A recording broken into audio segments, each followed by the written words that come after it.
چې په کومه لار حضور پاک مبارک ور روان دی نو د مدینې یو ډېر پهلوان او مضبوط سړی و بریده ابن حسین اسلمي بریده ابن حسیب اسلمي دی اوس ولاړ دی حضرت ابوبکر صدیق پیژنده ایو تجارتی سفر کې دی لیدلی او نوم خو مشهور دا بدماشان خو خلک مشهوري پیژني خلک حضرت ابوبکر صدیق رسول الله مبارک ته الله رسوله هغه د بریده دی او هغه سره خپل لښکر دی بدماشان دی نیزې دي ورسره تورې دي ورسره دی خو څلور کسان دي وسله مو سره نشته بریده دی رسول الله مبارک بیا ورته فرمایل ابوبکر ما ظنک باثنین الله ثالثهما په هغه دوه د څه خیال دی چې درې مو سره الله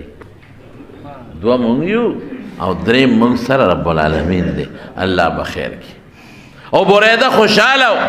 چې ځکه خیر د 200 خانو انعام به ګټم جمدي به نیسم یا به وجنم خو چې رسول الله مبارک په یو خسورو او حضرت ابوبکر صدیق رضی الله عنه په بل خسورو چې کله ورنږدې شو نو بریده ورته لار نیولې ورته ودرېده او داسې برې ته یې تاو کړله او نیزه ورسره د هغه د خپل بدماشۍ هغه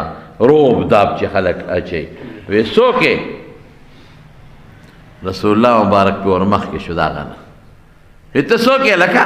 چې دلته ولاړ یې هغه داسې په بدماشۍ ټیپ وی وی زه بریده یم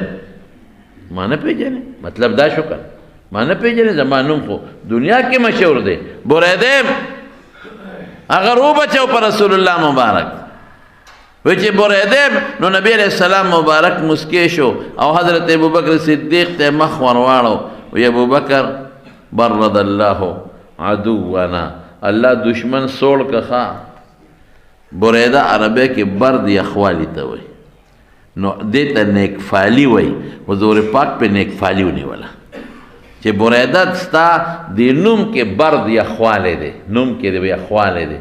دا نوم د داسې لفظ نه جوړ دی چې عربی کې هغې ته یخوالی وی نو بس زما دشمن یخ شو سوړ شو نیکفالي رونو جایز او بدفالي ګناه ده سړی د کوره راوځي او داسې ښکلي نوم واوري نو دی دې خوشحاله شي چې که خیر ورځ مې بختوره ده یا داسې په عالم نظر ولګي یا په نیک سړي نظر ولګي دی دې خوشحاله شي نیکفالي بالکل جایزه ده رسول الله مبارک هم یحب الفال دا به یې خوښ و چې چېرته داسې ښکلي نوم به یې واورېد نو په دې به خوشحالېده عموما چې په سفر به ته ښه نوم به یې واورېد خوشحاله به شو نو چې ښه شي ووینې نو پرې خوشحاله شي او بدفالي ګناه ده ګورې ناروا دي بعد انسان وایي مړه سهار وختي م سترګې په دې پلانکي سپېره لګېدلې دي ورځ هم ټوله سپېره ده دا د ګناه خبره ده یاره مړه دا ظالم چې کله م لومبې راشي او ما نه سودا کوي بس هغه ورځ مې تبی بیا دا ګناه ده دا ناروا دي یاره پلانکي سهار وختي چې د کوره روزم دا سپېره مې مخکې ولاړ ټوله ورځ مو تبی دا بالکل ناروا دي ګناه روز نه پچا سپېره کېږي دکانداري او سودا اس پچان بختوروالی شته یو سړی وایي چې یاره که خیري دا سودا دې سړي ما نه واغېسته ورځ بخي دا ښه ده خیر دی بده نه ده نو نیکفالي چې ښه شي ووینې او ته پرې خوشحالۍ اظهار وکړې دا په شریعت کې جایز دی او بدفالي چې ته یو شي ووینې او ته وایې چې دا خو سپېره دی ورځ به سپېره نو دا په شریعت کې ګناه ده چې هغه وی بریده نو برد یخنۍ ته وایي بس رسول الله مبارک ابوبکر صدیق ته وکتل مسکی شو وی ابوبکر وی دشمن مې یخ شو سوړ شو ورته وی د کم قوم سره تعلق لري وی د اسلم قبیلې سره اسلم قومو نو اسلم د سلامتیا نه وته دي عربی کې نو ابوبکر ته مخ واړو مسکی شو وی وصلنا بسلامتن ابوبکر په سلامتیا راورسېد بیا نیکفالي واغشته وی قبیله دې کومه ده بنو سهم یې ته وایي وی ابوبکر الله را لخیصه راکړه حضرت ابوبکر صدیق وایي چې رسول الله مبارک مسکی کېږي او نیکفالۍ نیسي او زه په سودا کې پروت یم چې دا ظالم چې د په حضور پاک غزار ونه کړي ما سره دا سودا ده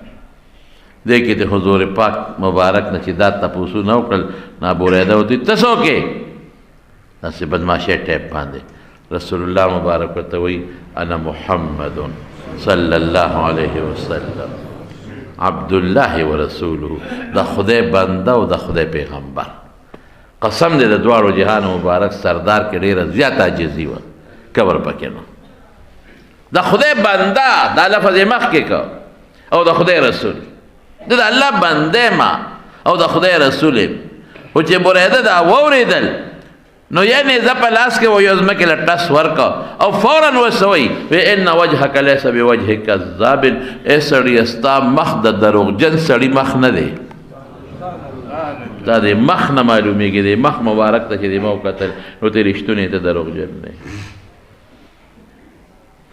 زما وروڼو یو ډله داسې هم ده په خلکو کې چې هغې ته الله پاک صرف د رسول الله مبارک د مخ په کتو ایمان ور نصیب کړی، او یو ډله هغه سپیره وه چې رسول الله مبارک 40 کاله ورکې تیر کړل او ښه ورته پته وه چې دا رښتونی دی، دروغجن نه دی، امانتګر دی، لیکن د هغوی خاتمه په کفر شوه.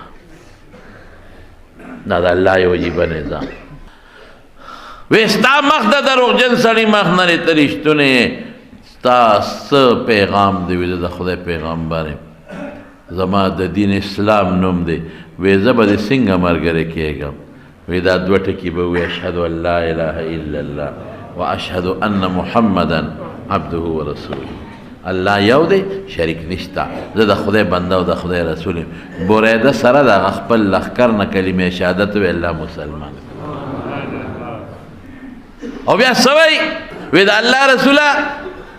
د مدینې خلق قبایلی خلق دی، نو که ته زما په امان کې مدینې ته داخل شو نو ته به محفوظ یې، هسې نه که په لاره ځې څوک نقصان، لکه پخوا چې هم دی نه چې د څوک مخلوق قبایلو ته وتښتېد، یو ملک به امن ورکړه هغه ته بیا چا غږ نه شو کولی،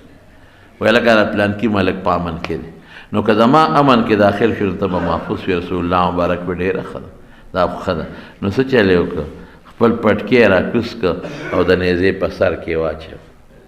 بریده، او راغی د رسول الله مبارک د اوښې هغه پړې ونیوه او مخکې ته د کره د نوکر روان دی او لښکر ته وی ګیر چاپېره تاو شئ چې څوک تاوان نقصان ونه رسئ، او چغه به یې واله ای خلکه واورئ، نبی علیہ السلام د بریده په امان کې مدینې ته داخلېږي، ولې که چام په کږو سترګو کتل چې سترګې ته وباسم. یعنی د الله نظام ته ګوره، سار کې د پیغمبر دشمن او غرمه او ماسپخین د پیغمبر نوکر. سار د پیغمبر مرګ پسې ګرځه، ماسپخین د رسول الله مبارک حفاظت کوه. سار کې توره او سره ده د پیغمبر دشمنۍ ته ولاړ دی، او مازدیګر کې بیا د نبی علیہ السلام خادم دی او پیغمبر پړې لاس کې نیولې دی او پیاده ورسره روان. الله رسول الله مبارک ته شان ورکوي، خدای عزت درکړي، څوک یې درنه نشي اخیستی.